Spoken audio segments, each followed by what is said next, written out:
कभी कभी एक छोटी सी रकम भी बड़े सपनों को हिला सकती है। आज मैं बात करूंगा भारत के कावेरी इंजन प्रोग्राम के बारे में, जो पिछले 4 दशकों से चल रहा है। और यह सब शुरू हुआ एक साधारण से बजट से, $229 मिलियन। जब हम इस प्रोग्राम की शुरुआत करते हैं तो हमें उम्मीद थी कि यह भारत को स्वदेशी तकनीक में आत्मनिर्भर बना देगा। लेकिन असलियत में यह बजट एक बड़ा रोड़ा बन गया। $229 मिलियन, जो सुनने में बहुत बड़ा लगता है, लेकिन जब आप इसे एक जटिल प्रोजेक्ट पर लगाते हैं तो यह बहुत जल्दी खत्म हो जाता है। कावेरी इंजन का उद्देश्य था हल्के लड़ाकू विमानों के लिए एक शक्तिशाली और विश्वसनीय इंजन तैयार करना।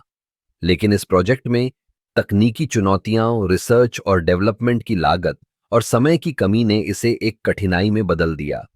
जब हम इस प्रोजेक्ट की प्रगति को देखते हैं तो हमें समझ में आता है कि बजट की कमी ने हमें कई बार रोक दिया। कई बार तो ऐसा लगा जैसे हम एक चक्रव्यूह में फंस गए हैं। हर बार जब हम एक कदम आगे बढ़ते तो कोई नई समस्या सामने आ जाती। इस प्रोग्राम में कई बार विदेशी तकनीक का सहारा लेना पड़ा। लेकिन क्या यह सही था?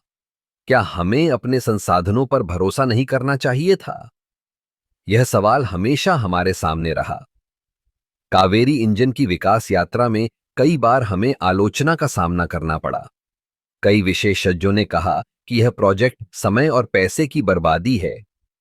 लेकिन क्या हम अपने देश की तकनीकी क्षमता को नजरअंदाज कर सकते हैं?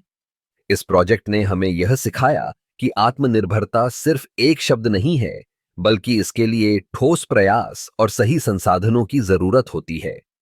हमें अपने वैज्ञानिकों और इंजीनियरों पर भरोसा करना होगा।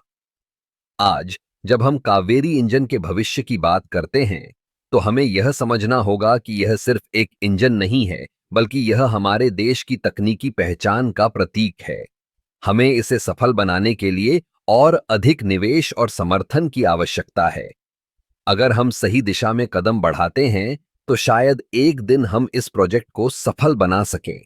लेकिन इसके लिए हमें अपने बजट को समझदारी से खर्च करना होगा और अपने वैज्ञानिकों को पूरा समर्थन देना होगा। कावेरी इंजन प्रोग्राम की कहानी हमें यह सिखाती है कि कभी-कभी एक छोटी सी रकम भी बड़े सपनों को हिला सकती है, लेकिन सही दिशा में प्रयास करने से हम अपने सपनों को साकार कर सकते हैं।